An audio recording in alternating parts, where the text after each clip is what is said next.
Brilliant. So welcome everyone for session 2, an absolutely critical topic, prioritizing. I'm sure this is not the first time you've heard how important prioritizing is. I'm glad you've prioritized the time to make this work. Okay, bad joke. That's as good as my dad jokes get. Which increasingly I get feedback on from my 2 teenage boys. So I've got to somehow either find ways to dial it up and make myself really funny, or dial it down and just stick to what I know, which is about productivity. So we're gonna do 3 things today. Very briefly, gonna do a quick refresher on yesterday, just for a few minutes. We'll touch on that because I'm going to get you to let's make this a bit of a working session, if we can. Let's see whether we can come up with a few list of tasks, right? So collectively, I want to use that framework today. Welcome, Lauren. Collectively, I want to use that framework to come up with a list of tasks for today. That'll do 2 things. It'll make it familiar with all of us on how to use the model, the framework, in identifying real opportunities. And I'm going to use that list, right? So it'll be our collective list. Let's use that list as however many we come up with, probably let's pick the top 10. And then I'm going to use that list to go through today's content of, let's pretend all of that is work stuff. I'm going to talk about that first model or the framework or the technique on how to prioritize. And then I'm going to use the same list to then show if that was a personal to-do list or a task list or a shopping list of things to do or work on, then how would you prioritize? And then we'll take any questions or feedback, comments, add-ons, any other tips that you may have come across.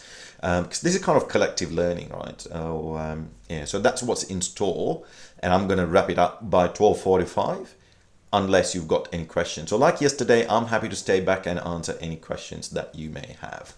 So with that said, let's do a quick refresher on this framework that we worked on yesterday. And I shared this as a PDF yesterday. So we know that if you're looking at wasted resources from a business perspective, and wasted life energy from a personal perspective, this is the triangle we're trying to work on, and there are 3 things that contributes towards it, right? What are the tasks and activities we do wasting time on, right? And we went to the different layers of pretty much the not so obvious ones as well. So time wasting work. And then we looked at this kind of polishing the diamond of excess and unnecessary work. Sometimes we do more than what's required, for which either our customers or whoever the recipient is probably not even aware of or ungrateful for, because it's really not a value add, although we think it is, and unnecessary in terms of that last 15%, diminishing returns we spoke of. And the other one is things that we keep saying yes to and keep loading it onto our plate, because we are kind of that want to help everybody, and we keep promising and saying yes to everyone and everything.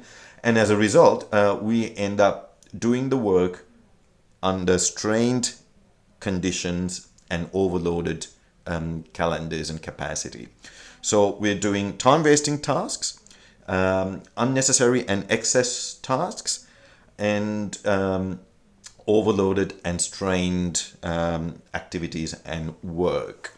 So that was a bit of a refresher. And what I'm going to do is just give you maybe 30 seconds, 45 seconds or so. Just throw something into the chat that you can identify using that framework of tasks and activities, either you know of or you've seen as things that we could perhaps work on to improve our productivity. Let me see if I can continue our music, so I'll play some music for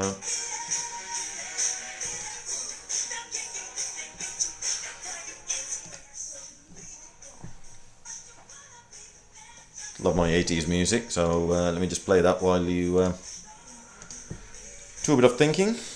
Yeah, the question was thanks Laura. The question is, see if you can identify some wasted activities and tasks using this framework or these three lenses that you see either in your life or work or a business you know of, so that we can use that as a list of tasks to prioritize, to work on. So I'm going to use collectively whatever we're going to come up on the chat, and we'll see how we're going to prioritize that, which is actually what today's session is about.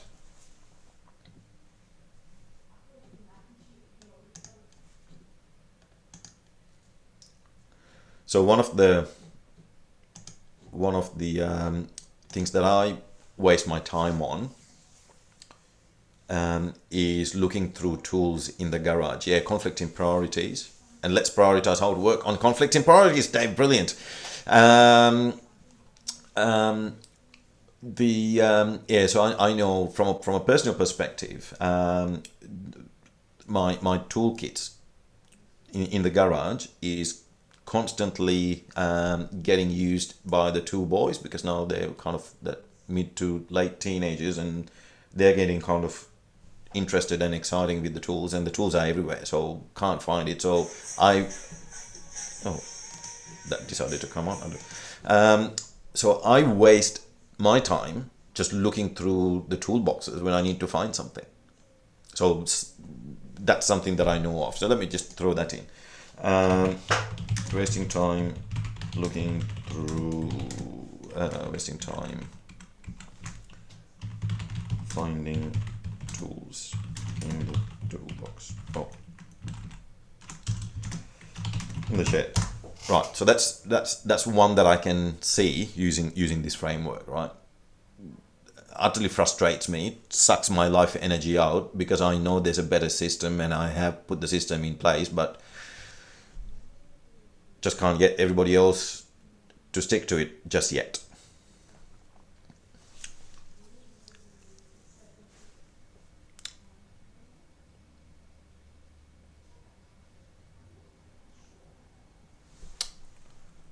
Yep.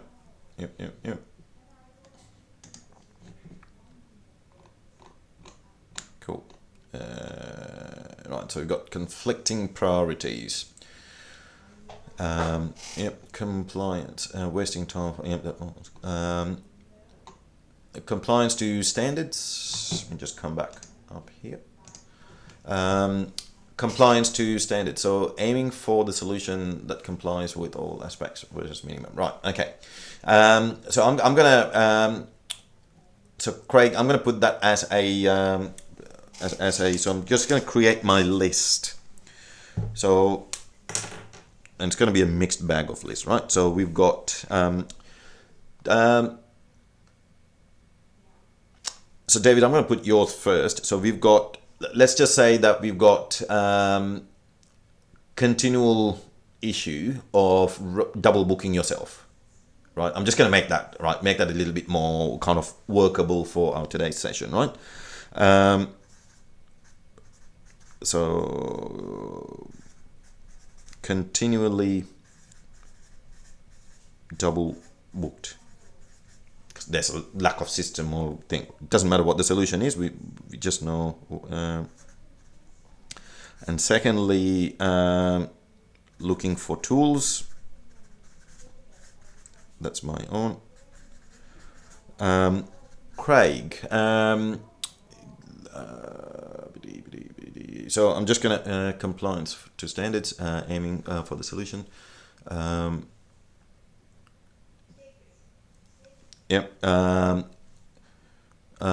just going to put that down as a task. So I'm gonna say access compliance standards. Might not mean anything for many, but but at least it's so it's let's just pretend it's between us. It's a project that we need to work on, right? Because we're wasting time and energy on just working, delivering excess compliance standards. You should talk to Lauren Craig. Lauren's the quality compliance expert. I'll take 10%, Lauren. Excess compliance standards. Having the same conversation and arguments with people, yeah.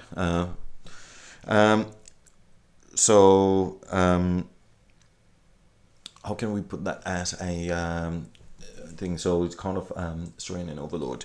Having the same conversation, right? So we want to get rid of that.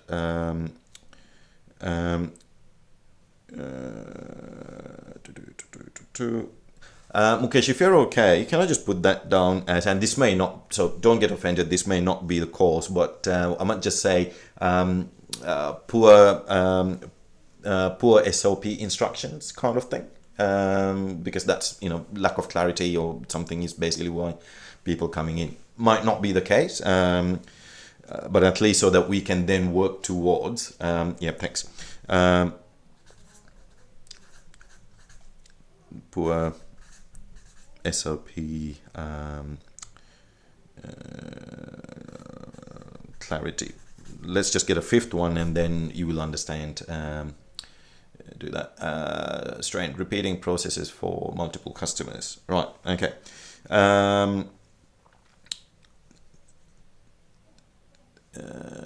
Strain overload, repeating a process for multiple customers.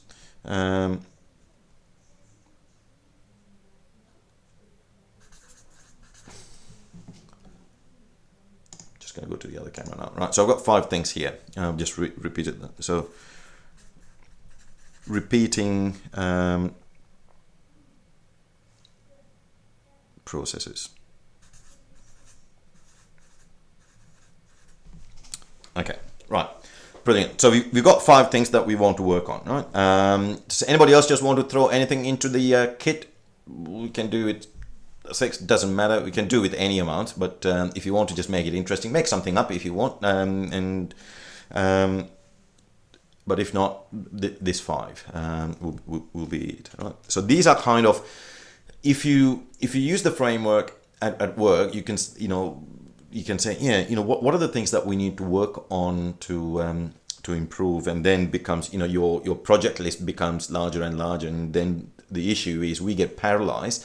Because now there's too many, right? Because they're all good ideas, they're all good issues to work on. Let me just put another one down.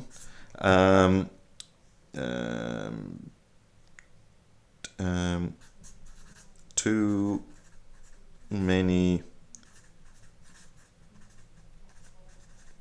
unfinished books.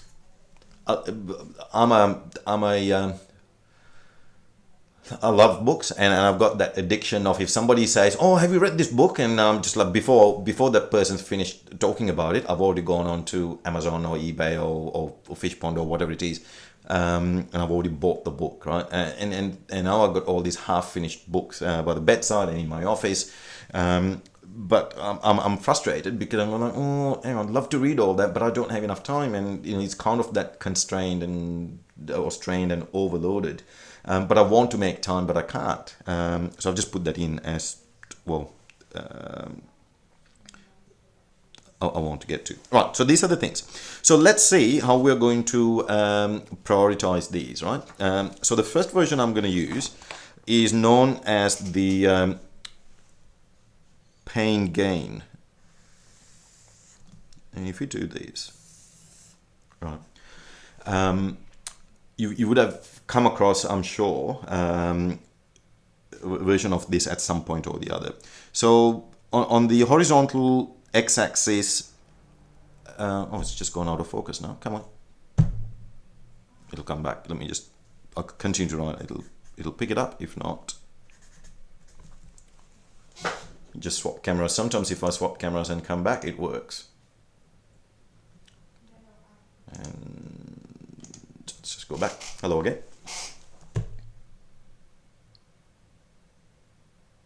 just when you need technology to work, right?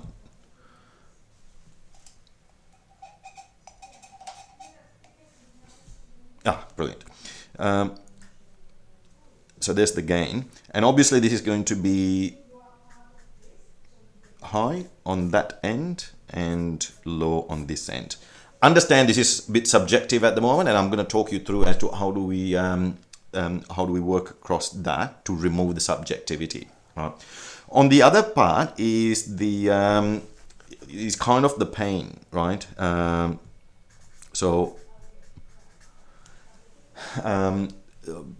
it's a little bit like, you know, how big is this problem, or how much of a pain is this causing in life or at work? So again, this could be high and low at the bottom end. So pain gain is a common framework. Now, the beauty of this is, so we need to now somehow get across these projects, or it can be as many as you want, these 6 onto this, because this helps us to obviously if there are projects that are highly painful but at the same time can deliver a like a big return, then we kind of feel like, oh, why not do that? The other thing we can look at is instead of the and this will end up being the same, the ease of implementation is another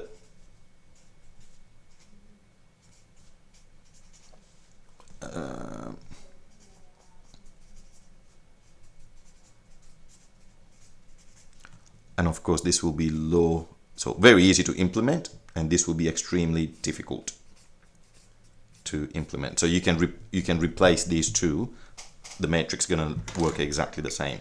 So the thing is, if it's something that's really easy to implement and it's going to remove a lot of pain for you and deliver a massive saving, the question is, why are you waiting? Right, so that's what that thing is, right? It's kind of those Nike projects. Just do it. Right? So anything that falls onto this quadrant, why are we waiting? Like, just get on with it right now, because it's going to give you a lot more benefit, and we're going to be able to just flick the switch almost. And then you can see on the opposite extreme, for a very little benefit, you're going to spend heaps of energy and time and resources. And the question you need to be asking is, why bother? What for? So immediately you can see how this is going to work. Again, next I'm going to talk about how do we remove the subjectivity, right? Because this sounds all good in theory until you try to put the first dot on this and go like, well, should it be here or should it be there? So I'll talk you through how to remove that. The other part then is these two, right? So we can remove a lot of pain, right? But the benefit is a bit less, or with quite easily, there's a task that we can do quite easily, but the gain is quite low. So these ones, I think they are nice to have.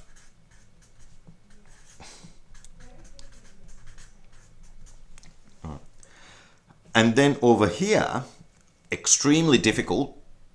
So it will require a lot of work, a lot of project work. But if you can crack it, oh my God, the gain you're going to get is really high. So these ones are really worth the effort. So anything that falls onto these two, easy, right? We know what to do with these two. Now you're going to be torn between, should we do this first or this first? There is no prescription for that.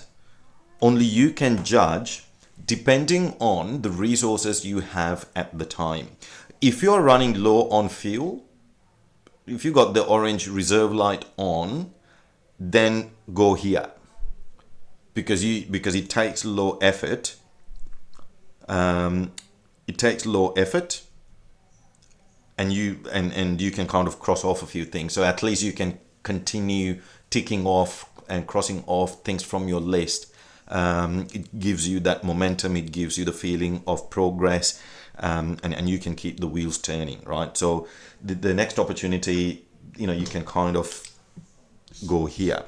If you do have a bit of bandwidth, because you have, as a result of doing some of this, then don't waste it on low gain work.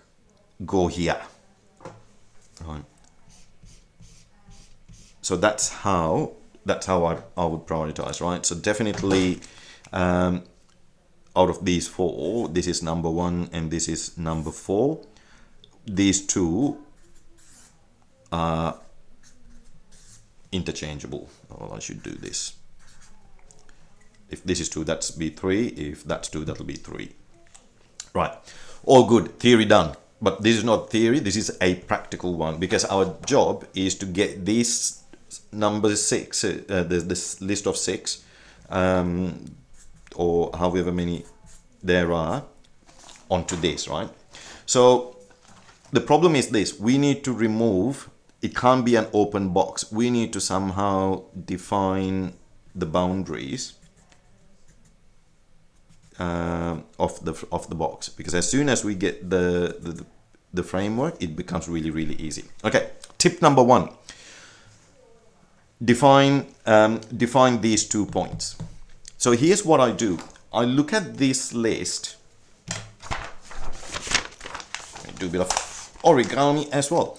I look at this list and I ask myself, which one of these projects is going to give me the biggest benefit, right?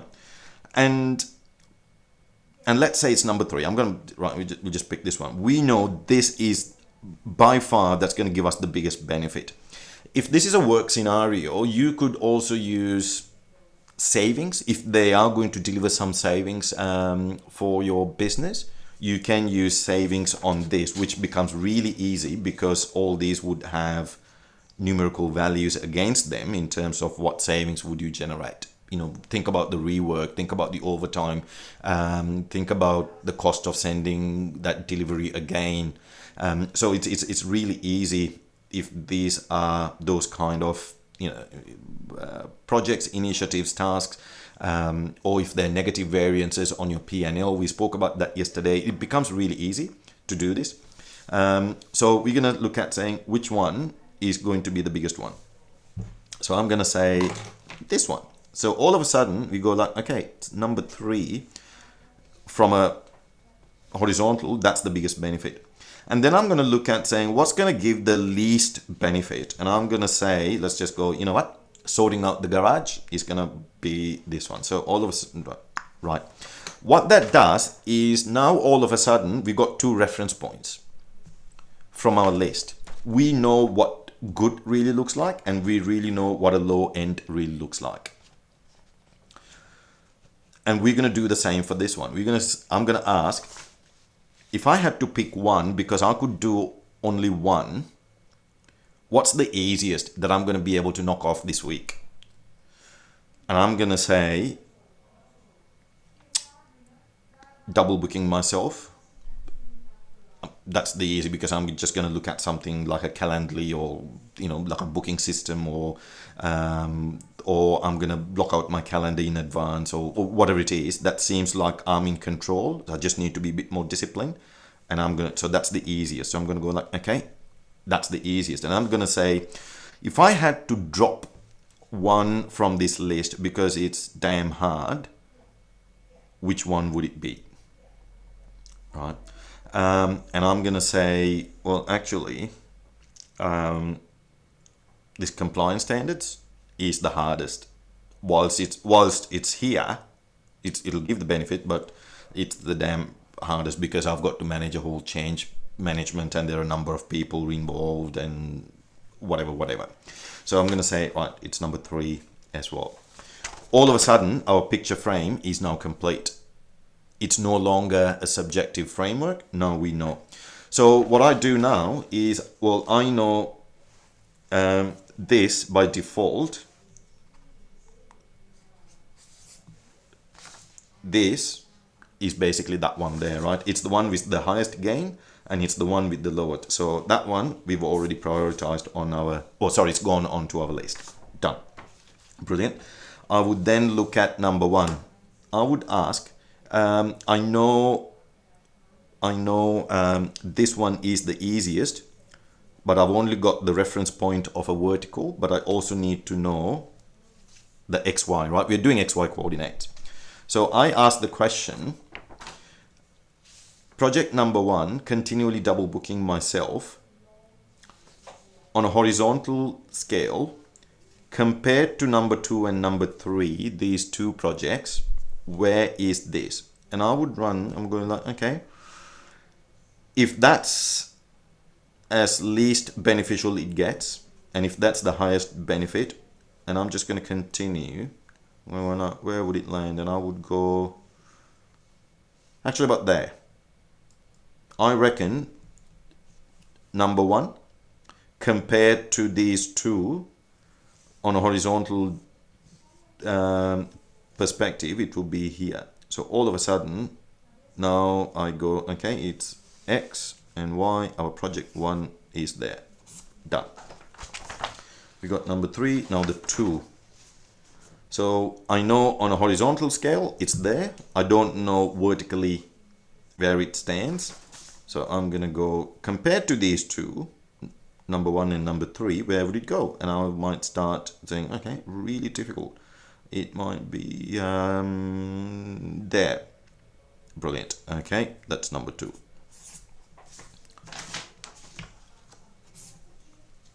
Excellent. So I've now specifically located the first three projects onto our map, right? Somewhat subjective, but it's somewhat objective as well. And then all we need to do is do these three using the same, and the tip is to do one at a time, and one axis at a time, so horizontal or vertical. So poor SOPs is the number 4, and I would go, okay, from an opportunity perspective, the gain compared to this and this, where would it land? And I've got 3 reference points now, and I would say poor SOPs, I'm just going to make this up and go, oh, it's about there. On this scale, poor SOPs, I'm going to go like, yeah, it's about there. All right, brilliant. That's number 4. Got it. And let's just say, if we do the same, just to speed things up, I'm going to say that's number 5 and that's number 6. Done. And if we had a few others on the list, as you can see, they'll just end up being wherever on the chart. Excellent. What that does is it helps us to go start with these 3 projects, because that's what it's telling us, right? It's telling us, well, work on project 1, 5, 9. Get it going. Deploy teams or do it on yourself and do that. These ones here, project number 7 and 6, you know what? They're not going to see the light of day unless something really dramatically changes. Once I get these 3 up and running, and that's the trick, get these 3 up and running, and then you focus on, how do I feel? Am I better off doing this or this next? So that's technique number 1. That's technique number 1 in terms of prioritizing. Cool. 3 people have to go. Understand. Thanks for making the time. 2 people exiting and Bernie coming in. Welcome, Bernie. So we've just gone through kind of an evolved version of a pain gain matrix, Bernie. I'm sure you've come across this before, but we created a list on our own. And Thank you. all good, mate. Welcome. We've created a list collectively. We pulled from the attendees today, and we've kind of, a list of 10 projects, initiatives, shopping lists, whatever, And we've gone through this matrix of how do we prioritize.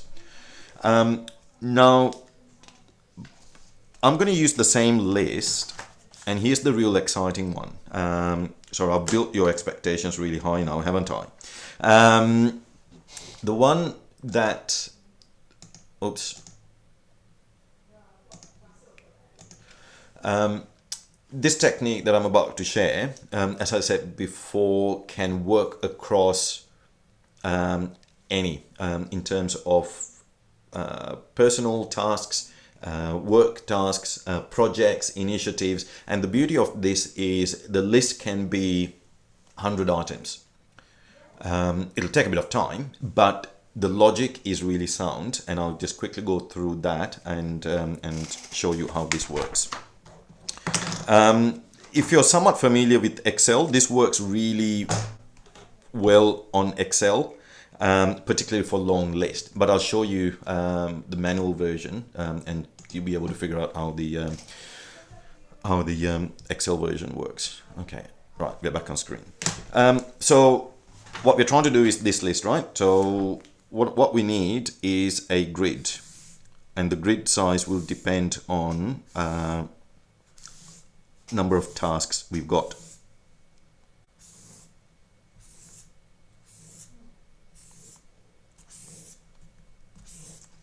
Right.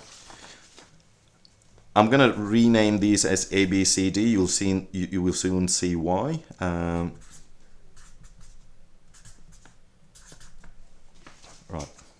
Rewrite them again. A, B, C, D, G, and it can carry on. Right. I'm gonna write on the matrix. So this becomes A, B, C, D, E, and also A, B, C, D, E. We only need to work on, so we don't need any of that at all. We only need this part. I'll show you in a minute.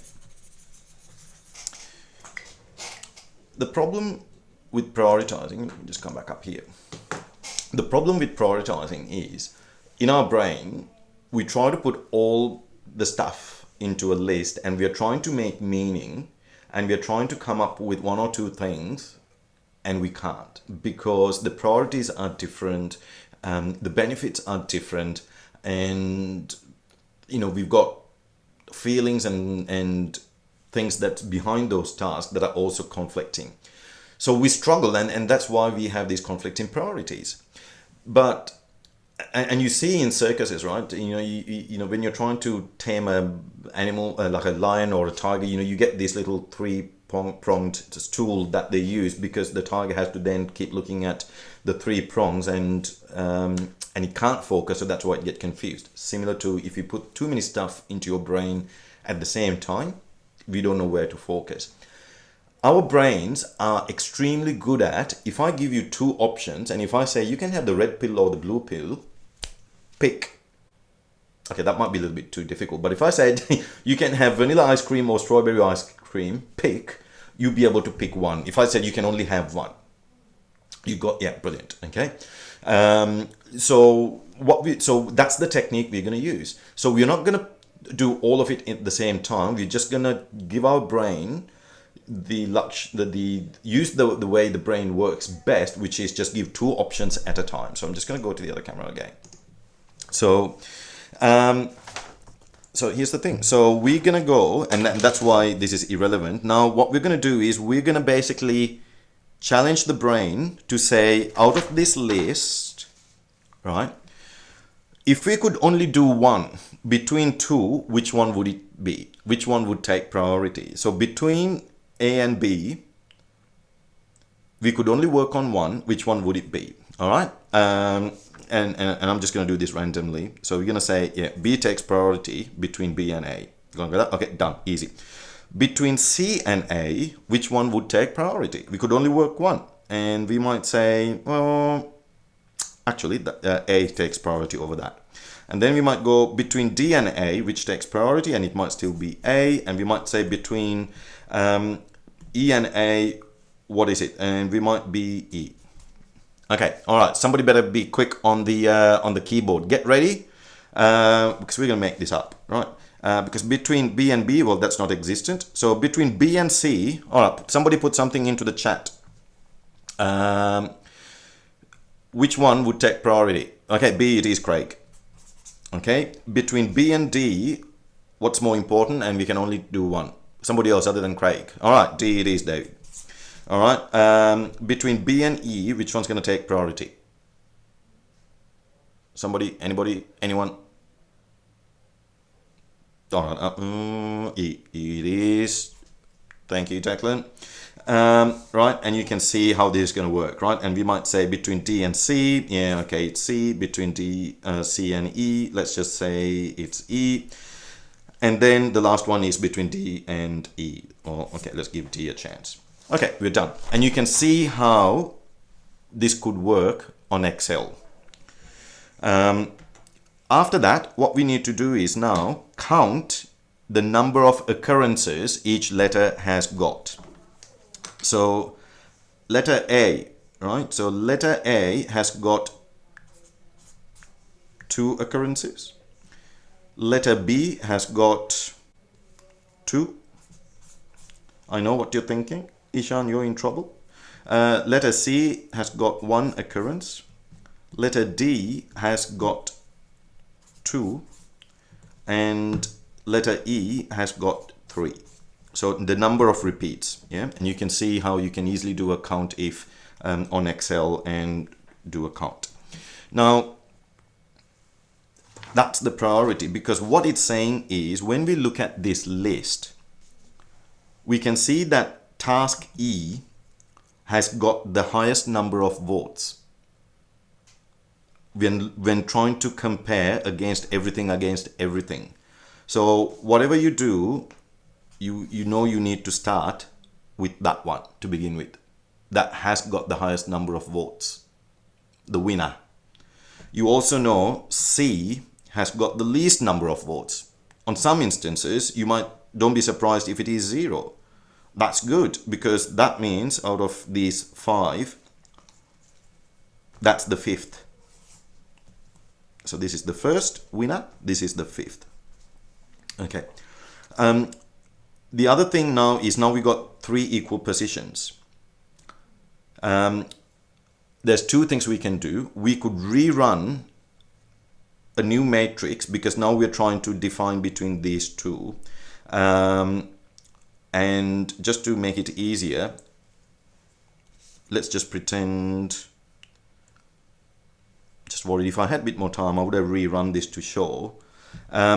But it's easier, but let's just pretend between these 2, right? A's got 2, B has got 2. You just need to go, because they're of equal, you go back to between A and B. Well, we've already got between A and B. Between these 2, although they've got equal weighting, we know that B is slightly better, higher than A. And I'm just going to ignore this for the moment, and I'm going to say, well, B is actually number 2, so that's second, and A is a close third, and then by default this becomes 4th. That's the priority.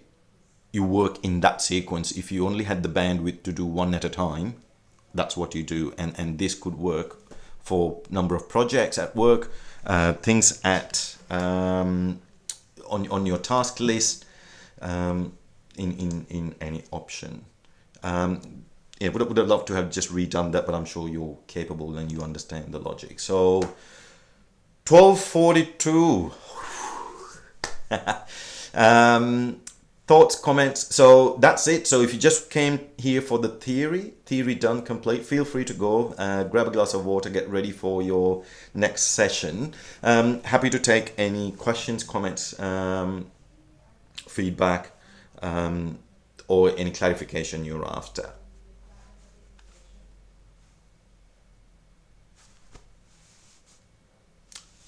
Welcome, David. Welcome. Can you see how you can use some of these? Which one do you think you're going to use? The first one, the pain gain, or the matrix?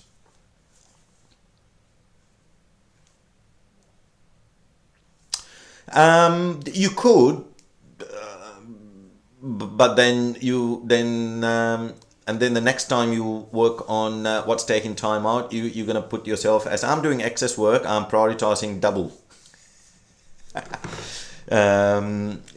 This thing. I have to mention Dermot Crowley, the man who wrote the book Smart Work.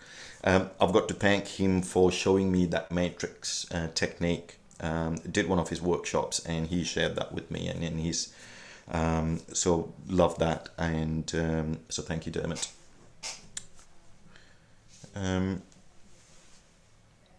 Yeah, cool. Tomorrow, because now it's a matter of, so you can see yesterday we worked on identifying, right? Because we don't know what we don't know, and we know that we're running in the third gear. How do we shift gears? Okay, so we got 3 lenses to look through and come up with a list, and now we're paralyzed of, oh geez, we were blissfully ignorant yesterday. Now what do we do? We could then use this technique, either or, to then prioritize the work we need to do. Yeah, fine. Okay, we'll see you tomorrow. And then tomorrow, it's about how do we get traction, because there are so many things. In work settings there are huddle meetings, but also in personal lives. It's one thing getting energized and inspired to do this, but how do we get those quick wins? So I'm going to share some techniques and tips on how do we get traction with tasks. How do we get those early wins? Because once we get into a bit of a momentum, it's easy to continue, but getting momentum is the hardest part. So that's what you can expect tomorrow. Thursday, we're going to look at how do we get a bit more support, because once you start doing things, you're coming up against challenges, you're coming up against resistance, whether in your personal life, you're changing ways and there are people who don't want to, like my teenage sons, not very easy to change them. So how do you do a bit of that stakeholder management in the old language? But in my language, how do you become a trusted influencer? Terribly important at work, because if you're changing shop floor behavior, then we want to make this as easy as possible. So how do we become those trusted influencers? That's on Thursday. Friday, I'm going to talk about how we can create one of these things. So this is my, can you see that? The daily habit tracker. Things the commitments, right? So we make promises to people. We make promises to ourselves, in terms of I'm going to have a better diet. I'm going to do, better fitness. We got a change fitness expert, Bernie. We make all those promises to us. And like I said yesterday, and like I've said in my new book, committing is easy, but committing to the commitments is hard. So I want to work through with you on Friday, which is going to be a game changer, on how do we create a small habit tracker, and we'll do this today together, and happy to hold you accountable on, let's see, at least for the first week, to get started using the habit tracker. So that's what's in store for the next 3 days. Hope that's useful. In the words of Porky Pig. Is it Porky Pig? That's all, folks. We'll see you tomorrow.